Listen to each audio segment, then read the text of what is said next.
Mesurer le chemin parcouru, apporter les correctifs nécessaires et viser l'impact le plus élargi au niveau des populations.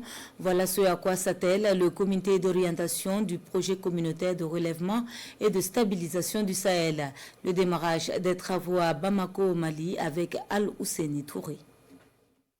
382 millions de dollars américains, soit environ 176 milliards de francs CFA, c'est le coût du projet communautaire de relèvement et de stabilisation du Sahel. Le projet couvre la région des 3 frontières qui concernent le Burkina, le Mali et le Niger. Il vise l'atténuation de la crise humanitaire causée par les effets combinés des conflits communautaires, du terrorisme et des changements climatiques.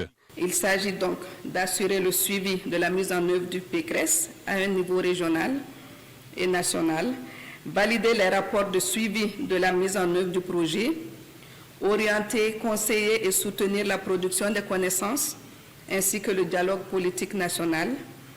La tâche est ardue, mais l'objectif est noble puisqu'il nous permettra d'harmoniser nos politiques de développement local et de les concevoir à l'échelle de la région.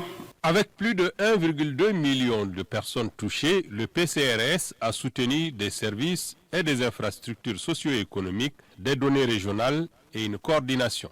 Le PCRSS a été conçu par les 3 pays. Il a pour objectif de contribuer au rétablissement et à la résilience des communautés dans les zones ciblées de la région Liptako-Gourma grâce à une approche régionale soutenant les services socio-économiques intégrés et l'infrastructure, les moyens de subsistance et le développement territorial et les données et la coordination régionale. Les rencontres, les dialogues, les forats qu'on organise, il suffit juste de regarder les recommandations et la mise en œuvre de ces recommandations, soit on est dans la prévention ou dans la gestion des conflits.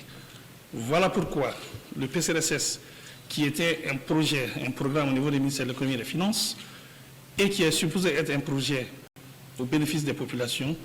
Et j'ai vu en ce projet une opportunité de l'amener à mon niveau, de créer les conditions du développement et de faire en sorte que toutes les populations soient réconciliées et en paix. À l'occasion de la revue à mi-parcours, les administrateurs du projet trouveront les moyens et la bonne formule d'harmoniser les interventions de sorte à réaliser les aspirations des populations bénéficiaires du Burkina Faso, du Mali et du Niger.